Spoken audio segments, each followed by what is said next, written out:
Hey, what's up everybody? Welcome to my YouTube channel. My name is Victor and I help people navigate through their awakening process. And this video is going to talk about how to find which method for tuning in, getting into your zone, works best for you. Oftentimes, it has nothing to do with any traditional spiritual practice.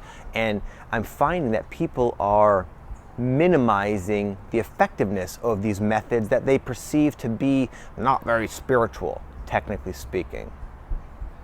So I'm going to share with you real quick a few ways that I personally tune in and have tuned in the past, which I feel are just as valid as any of the traditional methods that people tend to use. When I was younger, what I would do is I would draw and listen to rock and roll music. And in a minute, I'm going to go over some different signs that you're in your zone, and then you could sort of use those signs to help you discern what you might be already doing in your own life that does put you in the zone. Maybe you feel guilty, you haven't started a spiritual practice, and you're already somewhat doing it, just not knowing it. Okay, so anyway, yeah, I used to draw, I'd listen to music, and that was what did it for me. As I got a little older, at one point I had my own gym, and I had like these really nice punching bags. I was really into mixed martial arts, kickboxing, wrestling, jiu-jitsu, and I would smoke weed. I would blast heavy metal, like 9 Inch Nails music, and I would beat the shit out of heavy bags. Whoa, really? How barbaric? No, that was what worked for me. It put me in the flow, man. I felt amazing. I felt connected, and I loved it. What I just did today was yoga, which I've been doing a lot of yoga lately outside, and I don't have a little radio, but I have my phone. I was listening to some like older rock and roll music. That's what does it for me. What does it for you?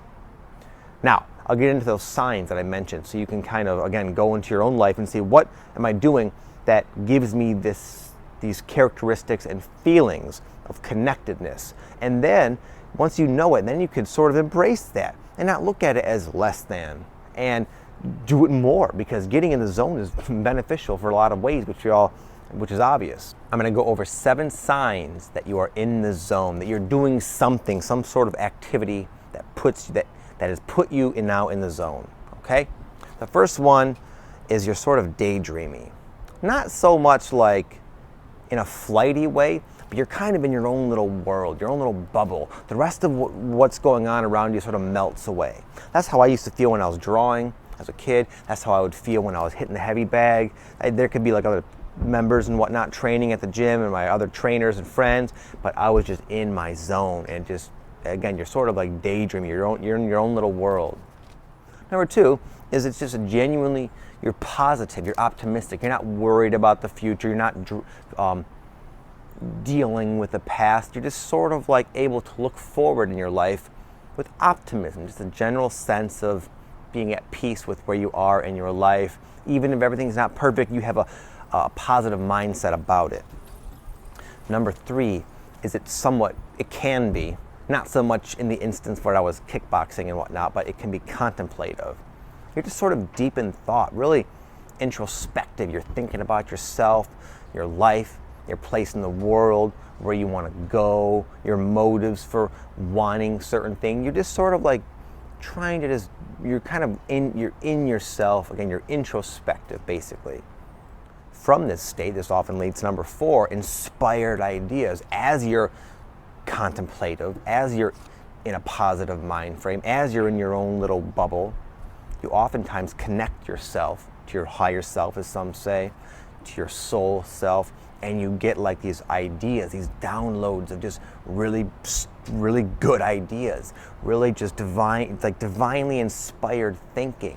It might not even necessarily be an actual idea you're going to do. It could be just a different, wiser way of looking at an aspect of your life. It's just you have that divine vantage point as you perform this contemplation.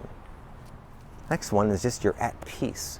Not to be mistaken with euphoria and ecstasy and bliss.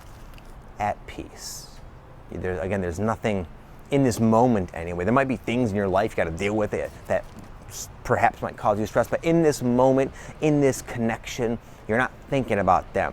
You're at peace. Oftentimes you'll find a really telltale sign is you just lose track of time. I remember as a kid drawing for hours and hours, like 3-4 hours, just sitting at my little desk in my room, listening to the radio or listening to some of my CDs. And in this positive state, I couldn't get enough of it. It was so soothing, because as a kid, as children, even though some people, adults, tend to look at kids like they don't have a care in the world, they do, man. Growing up is hard. But that was like my sanctuary, that little activity of mine, and just put me in such an amazing state of being that I would just get lost. And I would be blown away, like, oh my God, it's dinner time? Jesus, I've been here for 3 hours. I don't really even have a concept of how long a time it's been, but it doesn't seem like it's gone by 3 hours. Wow. And lastly, it's just a simple, joyful experience. It's something you actually like to do. Like, some people can meditate and get themselves tuned in, but they might not necessarily like it. It might not be their actual preferred way. I like yoga, actually. Bad example. Some people do yoga for the benefits and just solely for that. Or especially when I was a trainer, some people would say, dude, I hate exercise. I hate coming and training with you, but I do it because there's all these positive effects that I get from it. So I'm still going to do it anyway. With your preferred method of tuning in, it's something you actually get joy out of. I enjoyed drawing as a kid, even though I was just mediocre, wasn't like super talented. I enjoyed punching the heavy bag and just dancing around, shadow boxing. I enjoy, actually, I'm one of those workout weirdos who just likes working out. I enjoy working out and listening to rock music and doing yoga. I get joy out of it. Again, not ecstasy, not bliss, but just a genuine, like, I'm very happy when I do it. So what in your life produces that for you? I'd be very curious to know, because I have some coaching clients now, and one of the questions I ask all of them is, what do you do that puts you in the zone? And I sort of explain in a much less comprehensive way that I'm doing in this video, like, what puts you in the zone. It can be anything. It doesn't have to be something traditional. And some of the things people are telling me I find it interesting to read about. Like, oh, wow, that's pretty cool. That's pretty unique. And of course, I always encourage them to do that and pursue that. So what's your preferred method, guys? I'd be very anxious to read.